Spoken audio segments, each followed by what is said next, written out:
Saludos y bienvenidos to everybody to the PGP podcast. Hey, Josh, the proud principal of Memorial Pathway Academy in Garland, ISD, Garland, USA. Ready on this pre-Thanksgiving Day week.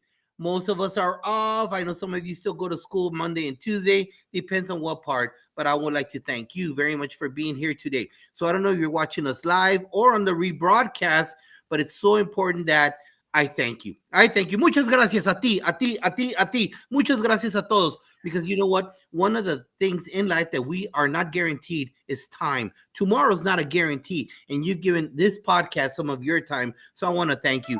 Let me let you know that it does not go unnoticed that you're giving us some of your time. And the feedback that we get is crucial. And you know what? It makes us a little bit smile, a little bit brighter when we hear back from you. So it's crucial that we have this extension because part of the extension is the Fantastic Four Network. For network, you might look at someone over here. I have somebody that's part of the Fantastic Four Network. It starts off on Super Saturday with Coach Hurt. You want to know about data, how to break everything down? You need him right now.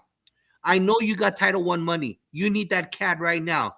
Talk to him. He'll talk to you about how to get rid of Mr. and Mrs. Potato Plant, and most importantly, on how to break down that data. Because you know what? We have tons of red bars and blue bar graphs and pie charts, but has anyone really sat down and taught you how to read it and what you need for growth? That's where the money is in your growth. He'll tell you about it. If you want a system, the system doctors, the doctors right there, Dr. Houston, Dr. Taylor, they're the ones. She'll be talking a little bit about her doctors program. And El Jefe, who is very sad right now because his Giants lost again. He's posting all over social media. He's very distraught. So let's send him some love. And I want to thank you very much for having me on his podcast yesterday. So if you didn't check it out, make sure that you check it out. And hey, it's about doing those connections. I got this young lady over here from South Carolina. We're both Gamecock fans, and we're happy because they finally won a game. And we're very happy about that. But you know what? We need you. We need you on our platforms. Support Super Saturday, or if you want to be here, our platform. We're all different. All four shows are totally different, but we're the same. We're here to support you. And this podcast needs you. If you're from Iowa, Nebraska, Wisconsin, if you're in Maine or Florida, if you're in Alaska or Hawaii or anywhere in the 48, I want you to be on this podcast. We have every type of show here, and it's all made for you because sometimes we need that refresher. We don't have money. We do not have money in education anymore. So this is free PD for you. Free PD. It's kind of hard to get those POs signed right now and take those excursion conferences to different states. But here, all of us can unite. So be part of the show. Reach out. DM me on our different platforms that I have. You have it right here. Right there. DM me right there. We'll find a niche for you because I want to hear your voice. And if I want to hear your voice, I know there's many other educators that can learn from you and what you bring to the table. But you know what? Dr. Mari Moreno is not here right now. She is somewhere in Africa. I don't know where. I don't know if she's petting hyenas. I don't know if she's feeding what I don't know what hippopotamus, what buffalo eat. I don't know what they do, but she's over there and she's doing the Lord's work with the Maasai. She's doing great stuff. So today I reached out to my sister and I said, "Hey, Shika, can you help me co-host today?" And she said, "We're on fire to get together today." Shika, welcome to the show. Thank you for being a co-host. Tell everybody about the System Doctors. Well, thank you, Josh, for having me, my brother in the work. And we switched it up a little bit from systems doctors. Systems are a part of our work, but we changed it to resilience doctors because resilience is a part of every part of our work. So we help people. We raised our report card grade levels 2 and 3 levels, 2 levels at my middle school, 3 levels at Tammy's elementary school. So we teach other people the same system that we used in order to transform our schools, to raise our report card grade levels, everything they need to know to have resilient schools that really fits into the topic today, which is that lasting change. Because when you have transformations, you don't want them to last for a little while. You want them to last for a long time to make sure that we're following through, doing what's best for students. So join us on Saturdays. We are part of the Fantastic Four at 10:30. That's Super Saturdays, and today is Sensational Sunday. Thank you for having me, Josh. My pleasure, my honor to have you. You know what? This is a great person to reach out to. Her and Tammy are always on fire. They're bringing it. And so please take that time to learn what they bring to the table because I know we all have a deficit. We all have a gap because you know what? We work with the public and all our kids are not on pace. They're not at the same academic level. So we all have that special little tool that you might need to make sure your learning community becomes the best version of itself. So we go into the next section, which is a chinchilagua moment. Chinchilagua. I know you heard this, Shika, but I'm pretty sure you forgot. No, Shika, it's not something you buy at Taco Bell. No, Chinchilagua, you do not add guacamole. You don't do that. Chinchilagua is a Mexican game, Hondureño also. And what you do is you line up your family during the fiesta time, and they're coming, those fiesta times, and you line up against the wall and you say, Chinchilagua y arriba, boy, and you jump, you run. Run is starting, boom, you jump on top of your cousin. The next one says, Chinchilagua y arriba, boy, boom, you jump on top of your aunt. Everyone, it's a human pyramid, and it's all fun and games. It's all fun and games until the ball comes down. Your little cousin breaks his head open. Grandma comes out with a belt and the coat hanger. Hispanic culture, I'm just telling you. And she's angry. Well, my thought today is this. At the start of the school year, we have these huge convocations. We bring in national speakers, campus base, welcome back. Everyone's happy. Everyone sharpened the saw. You have hashtags for whatever for your year. Elementary, you do a fabulous job of doing the 100-day countdown. You have your Red Ribbon Week that passed. You have Dr. Seuss. You have Grandmother's Day. That's all universal, right? And during that time, we're still in the groove of positivity. Not now. Not right now. Right now, we're in the groove of 6-7. 6-7. 6-7. Yeah, I know you love that. You love that. I know you love. No, you don't. You forgot about the convocation. You forgot about Dave Burgess at your school. You forgot about Todd Whitaker at your school. You forgot about Jimmy Casas going to your school convocation. You forgot all that. Right now, you're like, where's my turkey? Well, your turkey's coming. This is my moment. We can't forget the purpose of why we're there. And we cannot forget the pop. I always mention it on the podcast, the pop. When you go to a wrestling match and your favorite wrestler comes out to their music, you just hear pop. When you pay $7 billion in Ticketmaster fees to go see your favorite artist and they come out, there's a pop in your spirit because that music connects with you. When the kid sees you or learns something from you, that's the pop. The pop that is spiritual.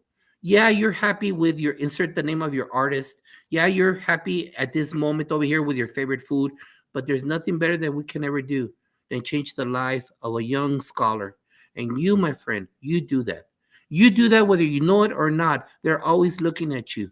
And many times they don't tell you that they come to school just to be with you, just to see you, the way that you dress, the phrase. We all have the phrase. You know what I'm talking about. We all have a phrase. Yeah, Mrs. So-and-so, we know when you say this is coming. Exactly. You are the pseudo parent that they love. And they tell you they don't. They get angry at you with 6-7. They annoy you. But in the end, they love you. And you can't forget the pop. And when you do that, you need to make sure that you accentuate the positive. Go find good stuff. As an administrator, I'm telling you right now, us as administrators, this is the time that a lot of administrators deal with discipline referrals, deal with a cheerleading mom, deal with a kindergarten mom. All these times, it is very vexing for the chair. And so what we do is that we need to go find our positive. We go to our favorite teacher. Yes, we have favorite teachers. Yes, we do. And we go because they rock and roll. We go in there because we know we're going to see the pop. We see little kids pop. And little kids, I'm talking about 11th graders, 12th graders, 7th graders. You go in there and you see them enjoying it. Have you ever gone in and you seen a welding teacher? Oh my God, the pop. Those kids are on fire, like literally on fire. Boom. Have you walked into a choir teacher, an honors choir teacher? Oh my God, the Mhm. pop. I'm a monkey hair right here. My hairs get stand up. If you ever walked into a kindergarten class and the kids are doing the start of class, I don't know what the heck they're saying, but there's a routine and they're all singing it. Have you ever seen the pre-K bus? As they get off the bus driver put on the song and they're all, nah, nah, nah. That's why we're in it. Don't forget the pop. I don't want to say the why. That's nonsense. And I know you guys are annoyed by it. I see it all over the death scrolls. I'm not talking about the why. Remember, you're a builder, and that scholar in front of you will be taking care of you. So, what are we doing to make sure that we remember the pop? But don't forget, you're not alone. You're not alone.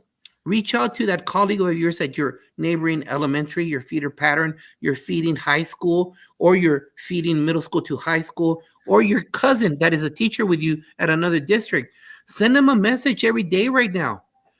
I challenge you. I challenge you. And I'm time stamping this podcast. I challenge you. Send out 3 texts per day. That's it. Just copy and paste it. Get a clip art from Google. Just do that and send it to 3 people. I can tell you one thing. I try to do 20 per day. And every time I get back at least 5 of those, I needed this today. That's the return to me. And you know how that makes me feel? Like I'm walking on water. So I'm letting you know right now. I challenge you. Send 3 texts from right now until the end of the school year, which is December.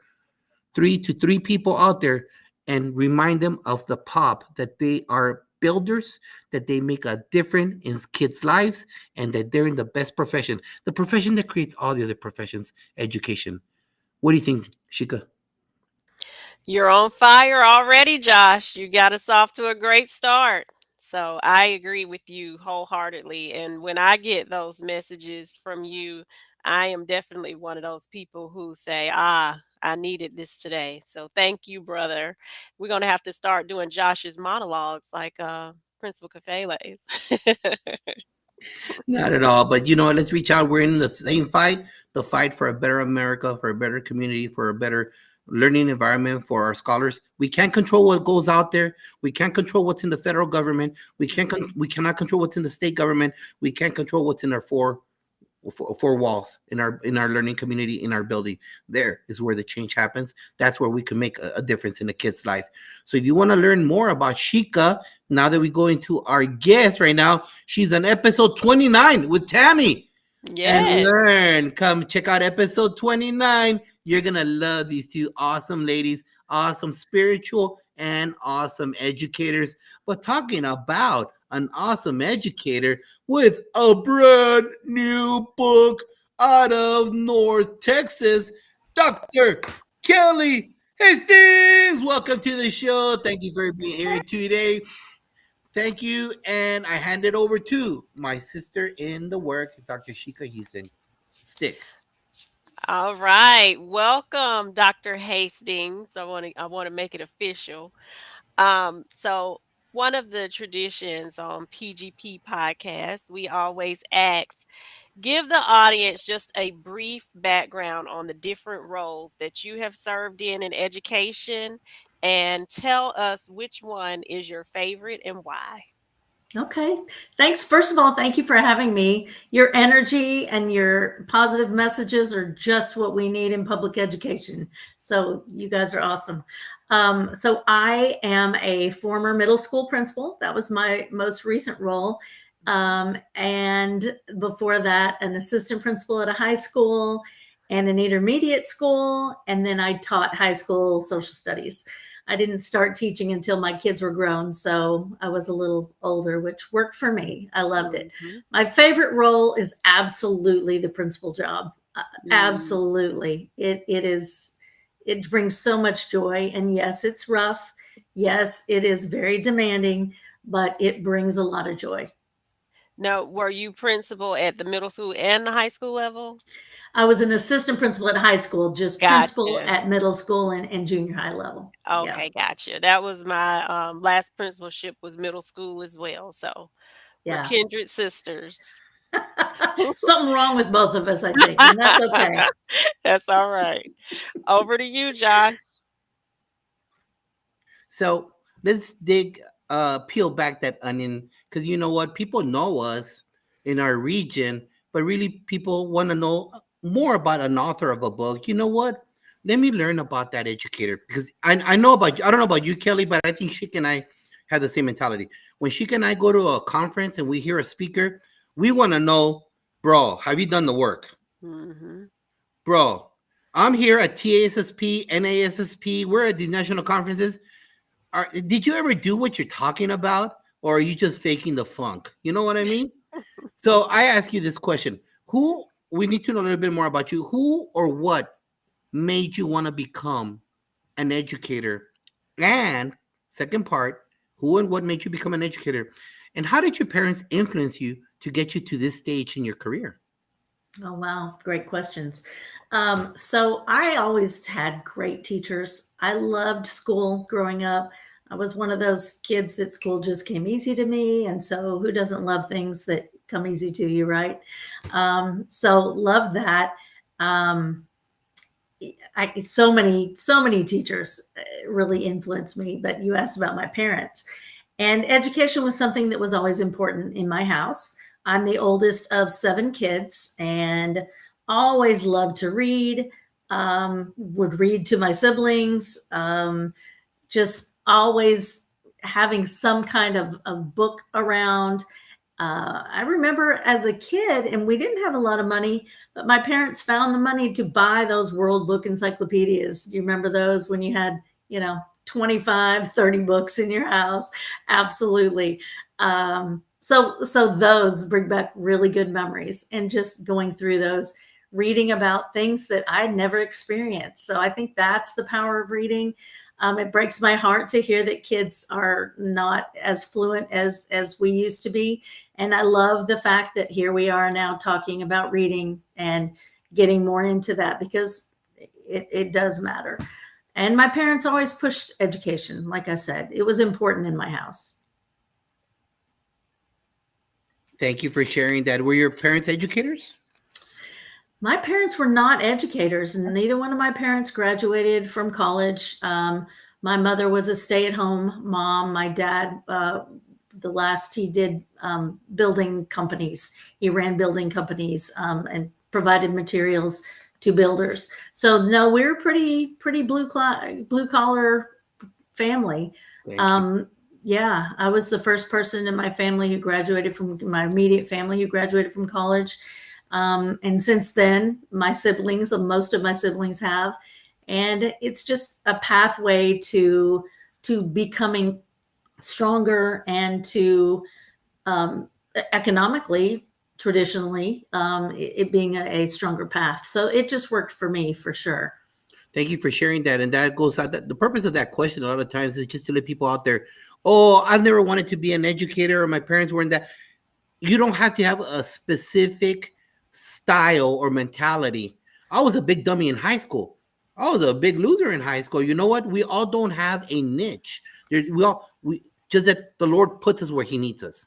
That's Mhm. my philosophy always. And you know what? It doesn't matter what your background is. Do you like kids? Can you Mhm. help kids, and can you be a builder? And so part of being a builder is by having great guests like Constance Sherrard from Mississippi. Thank you for being here today. Our number one cheerleader. Who is that, Chica? Don McKeever Jeter. Here, Yes, Coach letting Dot. everybody know she's on fire. Jeff Linden, guest next week. Podcast Match 3. Continue to find the joy. Yes, sir. Tim Cavey out of Canada. Thank you for being here, hermano. I'll be posting your comments right now. Stick, Chica. All right. And Dr. Hastings, we have a lot in common. I was a first generation college student as well, oldest as well. So, one thing that the three of us have in common is that we are all authors. But what inspired you to write the book that we're talking about today? And then how did you find that time to write? So my book is mostly about mistakes that I made in the principalship. and how implementation science, if I would have followed it, I wouldn't have made those mistakes. So that is when I was trained in implementation science. And Janice Pizzuto, who is the author of Implement with Impact, was she had a training session, and I went to her training session after I left the principal role, but it just called to me. I thought, let me go see what this is about. So I went, and it was everything what I wish I would have known when I was sitting in the principal seat. And so a lot of my book is, these are the mistakes I made. This is what would have helped. Here's implementation science. It's something that we don't use in education much. They do use it in healthcare. They do it in mental health care as well, but we just don't know a lot about it in education. So it was my attempt to just start yelling from the rooftops, guys, look at this. This can help you, because it is tough. Being a principal and leading a school is tough. And if we can have systems that support our work, all the better, right? So that is really the reason why I wrote this. It's like I'm trying to help principals who are in the current seat currently. Absolutely. And what is the title? Do you have a copy that you can hold up? People are asking how they can find it on Amazon. Well, here we go. All right. Leading Change That Lasts. It is on Amazon. And if I don't want to make a lot of money from this. Okay. I'm not going to get rich from this. If you want to email me at the end, I can send whoever wants this information. And so it won't be bound, but I'm happy to share. Again, I'm not doing this to make money. I'm doing this to help people who are in the role and just want to put systems in place so that their initiatives stick. Because so often we know this, we try different things, right? Oh, let's do this, or something comes from central office and we don't have a choice. Well, you're doing this year. Well, that's all well and good, because that does happen, right? But how are we going to do it? And if we're going to do it, let's do it right. So that is what this book is all about, following a system that can help us reach what we want to reach. And I love your vulnerability, because a lot of leaders only want to talk about the success that they've had. A lot of them don't share those vulnerable things that, I wish I had done this differently, or if I had implemented it this way, it would have gone better. So you're actually modeling that reflection process that Principal Kafele teaches about, holding up that mirror all the time. So I love that is your topic, because that's not a topic that a lot of leaders really share on. So thank you for sharing that. Over to you, Josh. Thank you. And before I go into, I have to take a personal time out and say, Tim, I'm glad you're back on the socials. So after you get Dr. Hastings' book, open it up every Saturday. Just that he comes out at the same time as Principal Kafele, but watch his rebroadcast on YouTube. This guy brings the fire from Canada. If you have not heard him, he is Teachers on Fire. So he has a great podcast. He's a great guy, positive attitude, helps educators from across the globe. So Tim, I'm glad that you're back on the socials and everything. Well, let's go into the nitty gritty of your book, okay? So like I said before we started the show, let's just break it down one chunk at a time. And let's stay focused. You talk about the scale model. Let's just focus on that right now. We all have, like, I know Shika has a format. I'm using caveman terms because I'm a simple guy who don't use complicated words. I assume, based on what I know, scale is a format, an approach on how things happen on a campus. Shika has her way. We use the fundamental 5. We all have that thing. And right now, we have a lot of administrators getting hired that don't have the experience.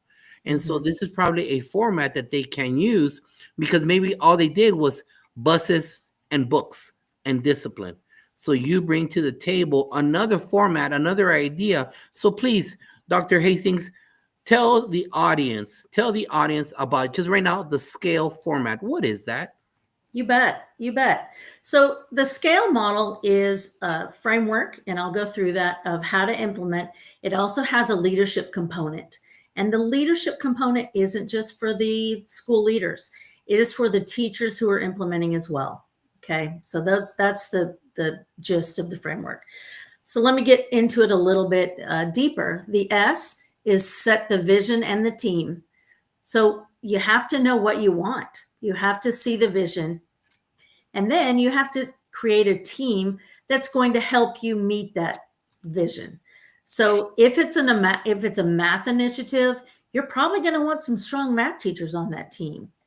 If it's a strong classroom management, you're going to want people who are strong in that. So choosing the team is really important, and not just choosing the team, but actually meeting.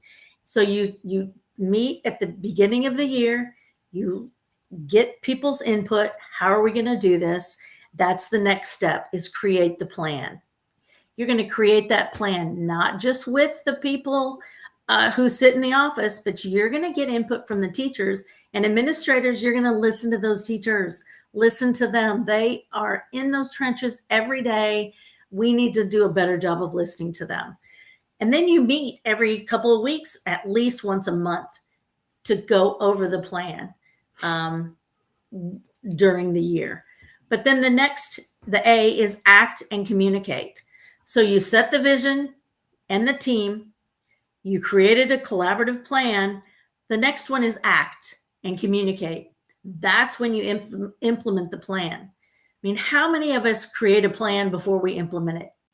Unfortunately, not a lot of us, right?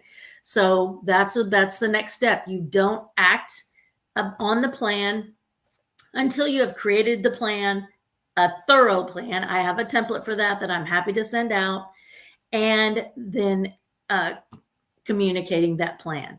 Who needs to know what you're doing? Is it just the math teachers if it's a math initiative? Do other teachers need to know? What about parents? How often do we communicate with parents what we're going to do? And rarely does that happen. And if it's not a district initiative, who are the people at the district who can support your work and your teacher's work? So communicating with them as well. So that's S, C, and A.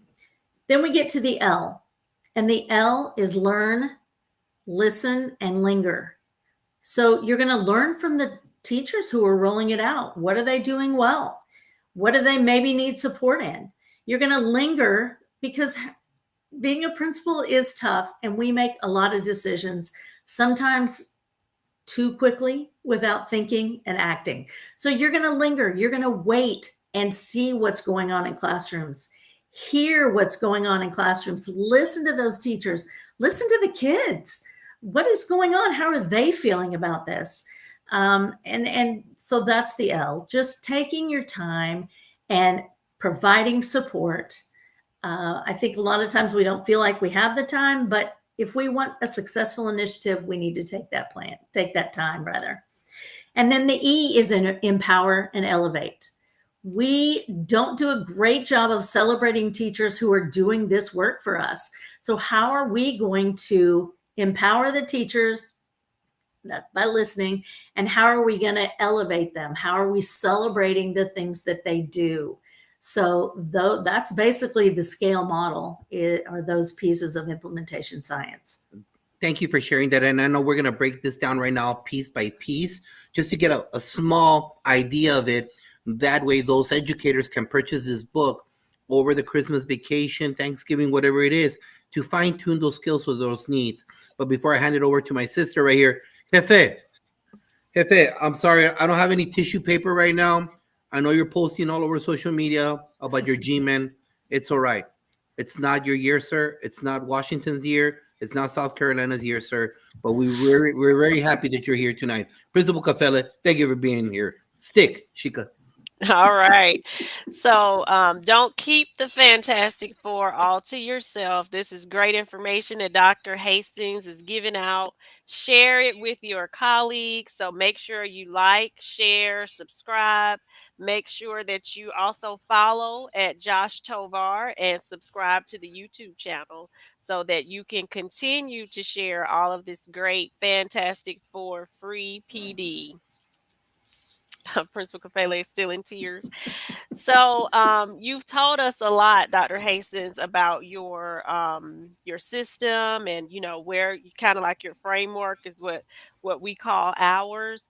And I love again the book idea of where you have written about your vulnerabilities, things you wish you had done differently. Is there something you can kind of give us a spoiler on, like what is that one greatest thing that you really wish you would have done differently? And for me, as I reflect on my principalship, one of the things that I always used to pride myself on was being like by the book. And I had to learn that everything in leadership, when you're dealing with children, because they are children, when you're dealing with families, because they are families, and everybody's different and everybody has different needs, it's not black and white. It's a lot of gray. So that was something that I had to learn as I got more wisdom. And there are lots of things with children, decisions that I made that I thought I had to stick to my guns, that hindsight 2020, I would have done differently. Is there one thing that you share in the book that you really wish that you had done differently? Yes, for sure. One specific initiative, we had our students, our eighth grade students in math, particularly, having a difficult time. They always struggled historically in these certain TEKS, the standards.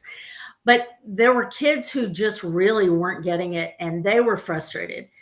Their parents were frustrated, and they blamed this initiative that we were doing, and it did have an impact on what was going on. I wish I would have talked to kids before. I knew they weren't doing well, but I thought, oh, they'll get it. They'll get it. So I wish I would have talked to kids before, and I wish I would have communicated to the parents until it blew up, because kids were not being successful. Parents were not happy because this was very unusual. And I get it. Hindsight's 2020. The kids weren't happy, the parents weren't happy. So I wish I would have listened to the kids more, communicated with parents, and listened to what they had to say in order to guide our initiative. I love that. Thank you for sharing that. Over to you, Josh. So part of the things that you mentioned right now in your framework had to do with empowering educators. I mean, creating that sustainable leadership pipeline within the campus. It's true. The chair can't do it all. Right. The chair cannot do it all. Whether it's a little school or a 6A school in Texas that could go up to 6,000 kids, 5,000 kids, the chair can't do it all. The admin team can't do it all. It really takes the cafeteria worker, the cross guard, the cashier lady in the cafeteria. It takes all of us. Mm-hmm. So what do you recommend, or within your framework, how do you create the sustainable leadership and train teachers, instructional aides, to be those leaders, to create a step for your campus and move on to a new direction, a positive one? Mm-hmm. Yeah. So the communication piece is really, really important. You have got to communicate your vision, not only to the teachers, but like you said, to the cafeteria workers, to the students, to the parents. The communication piece, I think, is really the importance of communication is underrated. We have got to do a better job of communicating. And I know we have all these fires that we're putting out, and we're tired, and it just, don't forget to communicate. That is the big piece. That is the biggest one. Solidifying a strong vision and communicating it. And you asked about teaching those leadership skills. So as leaders, we go to college to learn these leadership skills. And, sometimes we learn them in books and sometimes we learn them in action, but not everyone gets an opportunity to learn these skills. So in my opinion, we have to explicitly teach these to our teachers, to our assistants. We have to train them what it looks like. And my leadership framework is designed for implementation. But I looked and developed this framework because there wasn't anything as far specific to implementation, and especially ensuring that the celebration piece is in there as part of the system. Because sometimes we think, oh, it's great. Yeah, don't forget to celebrate them, but it needs to be embedded into the system. So that's why the leadership framework was created, because there wasn't one designed just for implementation, and there wasn't one for celebration and empowering um, teachers. And we have got to use teacher skills if we want to make a difference with kids. We know they're the biggest impact on student learning. And so we need to leverage that, listen to teachers, give them voice again, show that we value them. And then I think we'll see the changes that we need to see in kids. Let me give you a quick example or scenario. Um, Shika, she has her counterpart is Dr. Taylor, and she just went to central office. So that campus created a whole brand new admin team. The AP became the principal, but you see, that person's really new again because now there's a different mentality and mindset going through that, and they just received a brand new AP. So Tammy's school is brand new, though it's the old AP. No, baby, you think differently once you become the main chair. So how can these two new team members, administrators, get leaders on that campus, teachers, to help them move the school to a brand new level using your framework? Yeah, that's a great question. Meeting with them regularly, talking about the initiative, and whatever the school's goal is, you can talk about that, and they will have some great ideas on how to implement that. Of course, we know that a new principal does not have all the answers. Might think that they should. I know I did, thought I should have all the answers, but understanding that you're not going to have all the answers ever. None of us ever are. And so leveraging the strengths of the people around you, meeting regularly to talk about what the issues are. It can be focused on that initiative, it can be focused on your school goals, but it does need to have some kind of focus. And then go through and talk about what leadership means in each of those situations, reminding them. You could teach a skill a month and reinforce that so that it's not just lambasted at one time. That is one thing that you could do. Chunk the learning, just like what we want for kids in the classroom, right? So that's one thing you can do. Okay. The principal's mindset, knowing, understanding that he or she doesn't have to have all the answers and shouldn't.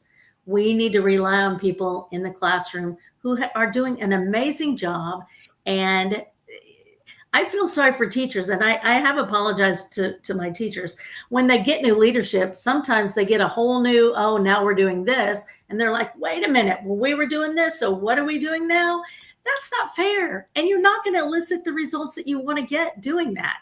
So not coming in brand new, changing everything up, but really listening to the people who are in the school and then looking at the needs and being transparent with what the needs are. This is what I see. What do you think? This is the data, not just making these decisions behind the scenes, and you might not see the whole picture. So Thank you. You said that. I'm going to carry over from yesterday's podcast from Principal Kafele. Nikemi Mutombo, no, when he blocks a shot, don't go in there changing stuff. Don't do that. No, unless it's hurting kids, then you have to do it. Right. Don't understand it. But hey, Rella Hicks, I've been hearing your name on all the shows for years. I want you on the PGP podcast. Reach out to me. Da Costa Aheto from Ghana. Yes, I promise you the shirt's going to go to Ghana this week. I promise you, my brother. I have time now. No excuses. And let me see who else mentioned us. Jefe, hello. All right. Stick. All right. And congratulations, Dr. Hicks. She just got a new AP role. So congratulations to her again. Yes. And so Josh is right about, coming in, changing everything. I've seen a lot of new assistant principals or new principals who've gotten a new position from the assistant principalship, having that thinking of, oh, I've got to put my stamp on it. It's got to be my mark, and I got to trademark this. It's really about the children. It's not about you. And so putting your stamp on it will come. Everything will come. Just make sure that you're doing what's right for children and resist that urge or that temptation of and sometimes it's the peanut gallery. They influence people to say, oh, that how you're going to do it, because so and so did it this way. You got to make sure that you are using discernment and doing what's right for children. So next question, Dr. Hastings. We've been talking about communication and how it's key and so important. And I don't know if this happens where you are in Dallas, but sometimes in South Carolina, we communicate the vision, we talk about the messaging, and we tell people, where we're going, and they hear what they want to hear.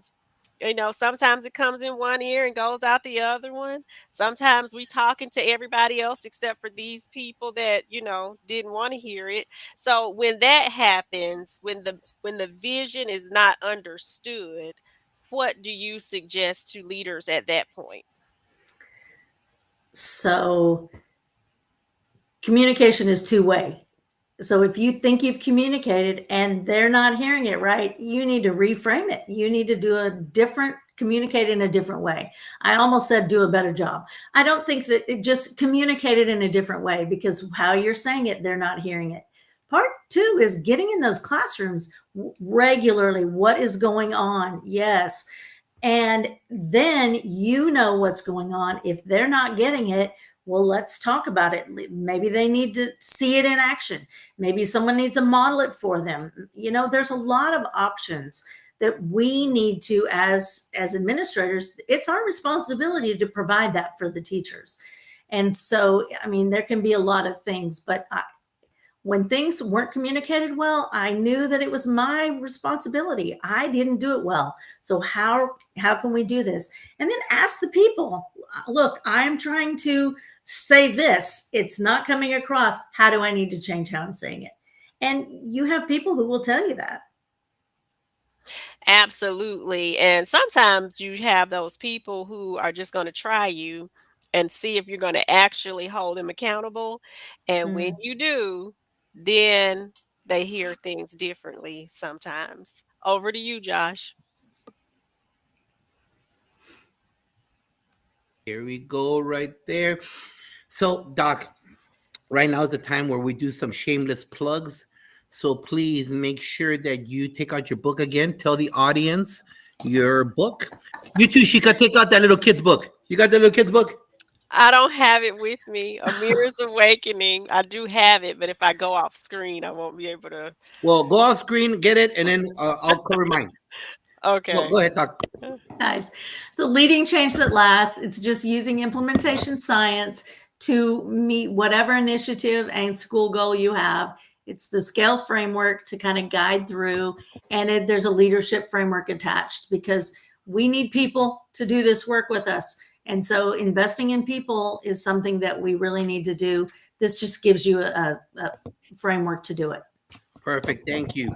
And as you all know, I promote these books nonstop because I feel that it's my sister, she was on Dr. Seuss in the Schoolhouse episode. Talk to them about it. A Mirror's Awakening and his amazing journey to ancient Egypt. So Amir and Jasmine and his classmates take an amazing journey to Egypt. They reignite learning for themselves on their journey with one of the ancestors, Dr. Imhotep.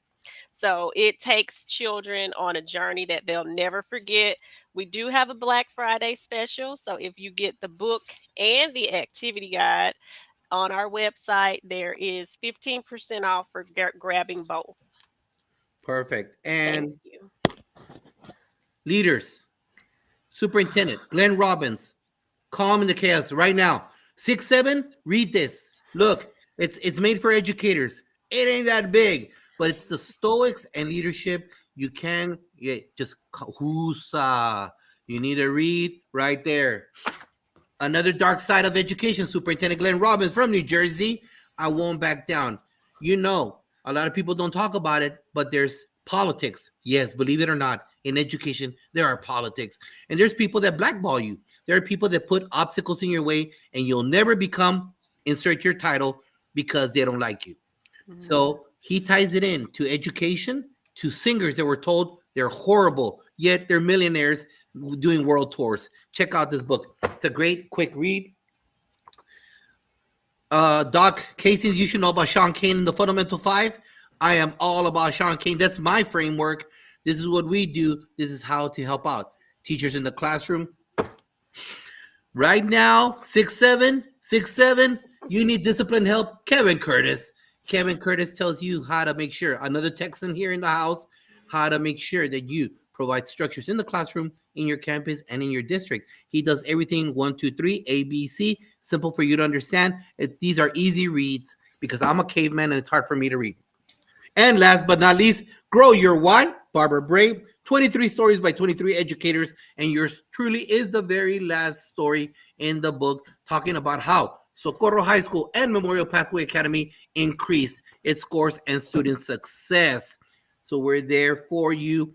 And out there, just in case you have any ideas, like Principal Cafela says, trust me, guys, in education, we ain't making money on this stuff. On the contrary, I know Shika gets like this huge check from YouTube. I know she makes like around $10,000 a week, her and Tammy, and she's just showing all that bling. And I know Jefe says he only gets like enough for a tank of gas. All right, Jefe.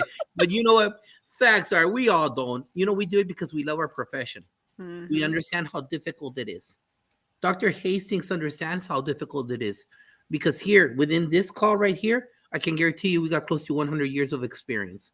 So I'm letting you know that we are providing you all this information, all this love, because we know how hard the job is, but most importantly, because we want you to do the best out there for our scholars because they are the future of this country. And I want to end up our last question here, Dr. Hastings, before we go into our lightning round. Adrian Salinas, hi, how are you? Tell me where you're coming from. Every coach has a plan. Every coach breaks down the plays. Every coach knows what to go in. But the most important part about coaching is adjusting at halftime, if not at the break. Because if you don't adjust as a coach, your score will reflect. As Bill Parcells, a very famous football coach, says, your record says who you are as a leader. If you have high referrals in your campus, that's on you, leader. If you have a bad climate survey, it ain't the teachers, it ain't the kids, it's on you. Your record says who you are. If you're an F campus rating for a long time, your record says who you are. I'm sorry, that's the fact. Every head coach is going to get fired after a couple of losing seasons, right? So it's very important that you always readjust your game plan. So I know that you addressed this in your book about taking time to stop, analyze it, and readjust the game plan. Yes, just like Jefe says, always look at the mirror. Always look at the mirror. There's this cat that I know, he always walks around with a dirty mirror, and he shows everybody his dirty mirror. But you know what? It's about what we do with changing. So, Doc, tell the audience, what as a leader, these two people I just described from South Carolina, brand new administrative team, what do they need to do to make sure that they adjust the game plan? They need to get into classrooms. They need to meet regularly with their implementation team. They need to listen and see what's going on and truly listen and ask people for adjustments. Look at the data, right? What's going on? Are kids doing well? Are kids not doing well? But not just test data and formative assessment. What's the qualitative data? What are their attitudes? How are things going? Are they doing okay with what's going on? Those are the big things. Meet regularly, get into classrooms, listen to people. Exactly. So which one was your favorite chapter, Doc? Well, which one brings you the most joy? You know, we all have, yes, I know we all have sons and we don't have favorite sons. Yeah, we do sometimes.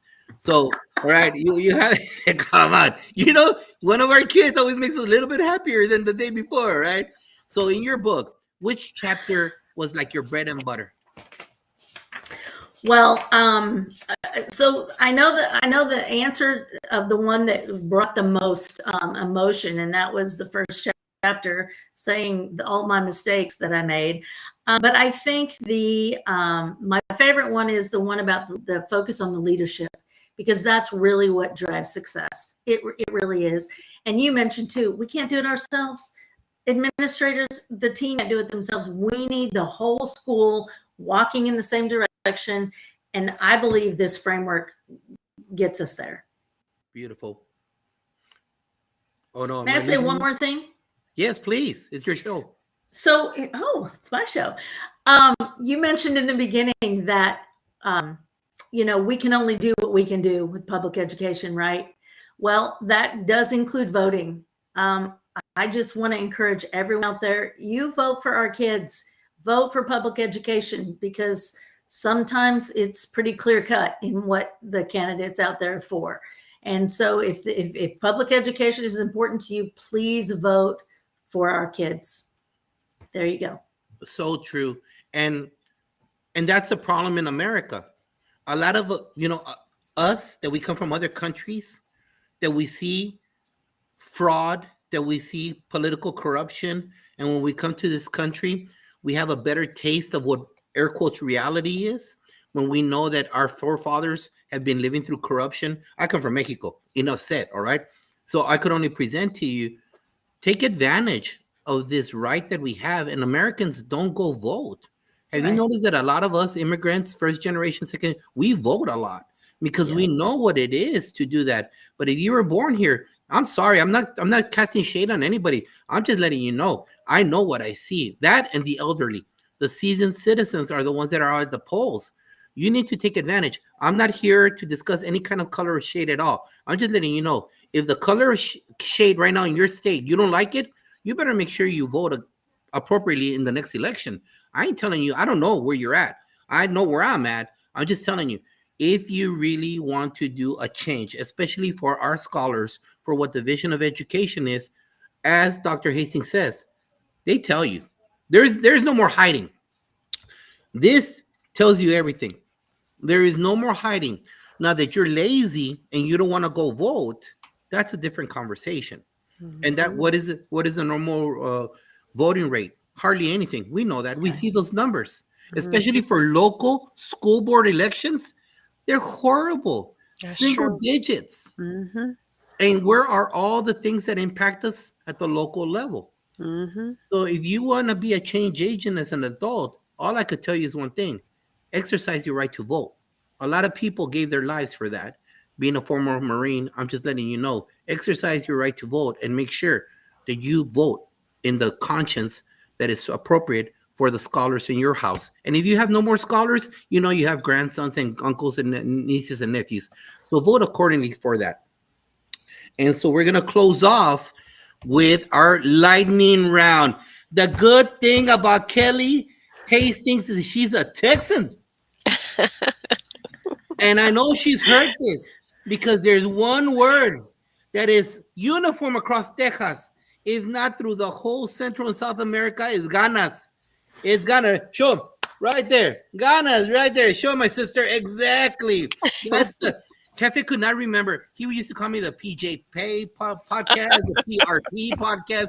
Kefe used to call me the PMM podcast. I go, no, Kefe, ganas, ganas. The spiritual word, word for all. We are a monolith with one word. Trust me, we don't talk the same. Puerto Ricans and Mexicans don't understand each other. Trust me. Bolivians and we talk at different speeds. We use different language, but one word does unite us. Is ganas. It is a spiritual word that is said through generations to motivate and inspire future, if not past, groups of individuals. So I want you to motivate us going into Thanksgiving. Dr. Kelly Hastings, I want puras ganas on these answers. And it's a lightning round, lady, okay? Let's not go like 7,000 hours per question, all right? It's a lightning round. So let's finish right now. All right, here we go. Give advice to a new teacher. Okay, so new teachers have structures in place for everything you do and build relationships with your kids. Read a note, an email, or a text from a parent, a colleague, or student that inspired you with their words. Okay. Oh gosh. It was about, I was trying new things as a principal all the time. And this teacher appreciated that we were trying to do what was best for kids. So when you have those people on board that appreciate and see you for what you're doing, it just means the world. So that's what it was about. Send some Being there for flowers to kids. an active colleague who inspires you in your work. So you want me to tell you who? Yes. Okay. Her name's Amanda Ball. She works tirelessly to bring professional learning to her district and really sees people and is providing what they need. Name one person in the audience. Name one person the audience should follow on social media. Rob Thornell. He's in Texas too. Great stuff. He wrote a book, Juggling the Principalship. Just really good. Sorry. Okay. What is your favorite comedy movie ever? Who ever? Ever. When Harry Met Sally. All right. Give the audience that one hit wonder you're always singing in the car. The one that I love is You're Walking on Sunshine. All right. Well, There you go. Ma'am, you're the first one to ever sing it on that question. God bless you. All right. What are you thankful for in life? my family, for sure. My kids, my husband, my grandkids. Beautiful. Yeah. What is your favorite Christmas song and who sings it? So I love the Pentatonics. I was an assistant principal where 3 of them went to school. Love them. Maybe that's Christmas to me. Anyway, they have some great Christmas songs. I agree. I love that group. And how can people get a hold of you? Let's say it one more time. Tell everybody, I want that book. I want your knowledge. You're a consultant. How can I get a hold of you, young lady? So email me at Kelly, Kelly, at enlighteningleadership.com. I will send you whatever you guys need. So email me, let me know what sounds good. Even schedule a call if you want to schedule a call to kind of talk. I'm happy to share what I know with you and try to help the best that I can. Awesome. Thank you, Doc, for being here. Appreciate you. Shika, my Thank sister. you. Muchas gracias por estar aquí hoy conmigo otra vez. Muchas gracias por tu ayuda. Thank you for your help today. Kelly, don't hang up right now. So, we're going to say goodbye to the audience. Audience, thank you for being here today. Enjoy this time. Be grateful for everything that you have going into the Thanksgiving. You know, I have my beautiful family. We'll be going out, breaking bread, eating 7 billion carbs, eat 7,000 carbs. Who cares? Come on. Let's not be hypocritical. Don't have a Diet Coke and 7 servings of pumpkin pie. Just enjoy it all. But you know what? Take advantage of the beautiful things that we have in life, because this is a time to really get closer together with your friends, with your families. If your football team's doing good, good. If it's not, oh, well, life continues because it'll be next season. It's about making sure that at this time you take an advantage of who you are, of your lovely family, and making sure that you recharge those batteries. Because when we come back in December, it's 3 weeks, but it's 3 weeks of this, and we got to make it awesome. So look for the pop. Look for the pop out there. And remember, you've got this young lady here in Texas. You got this lady here in South Carolina. You have the Fantastic Four. You have all Edutopia, Education Week. You're not alone, guys. Stop posting nonsense on social media that destroys our beautiful profession. Stop talking about fights. Stop talking about how you're distressed. Stop posting videos that you're crying in your car. I love you. You're doing the Lord's work, but you're destroying the profession as a whole. Why would people want to go in there? Please. Challenge. Send 3 texts every day till Christmas, but start putting good stuff out there. Bring in people that want to be with their scholars. Show them the beautiful work. Show them all those kids that are blah, blah, blah. I don't know what they're saying in the elementary, but they're all blah. Yes or no, Shika? They're blah, blah, blah. And they're walking in a straight line. They're walking in a straight line like this, hands behind, crisscross applesauce. I don't know. In the middle school, the same thing. It's about finding the joy. Why are we accentuating the negative? We don't like when parents do that to us, but you know what we're doing? We're doing that to us. But we hate that cheerleading mom posting ugly stuff about us. Stop it. Let's be thankful that we're building awesome professionals of the future, that we're building this beautiful country, and you're not alone. You're not. We're here for you. Reach out to us. Be here. We're in the best profession, the profession that creates all the other professions, education, and we need you.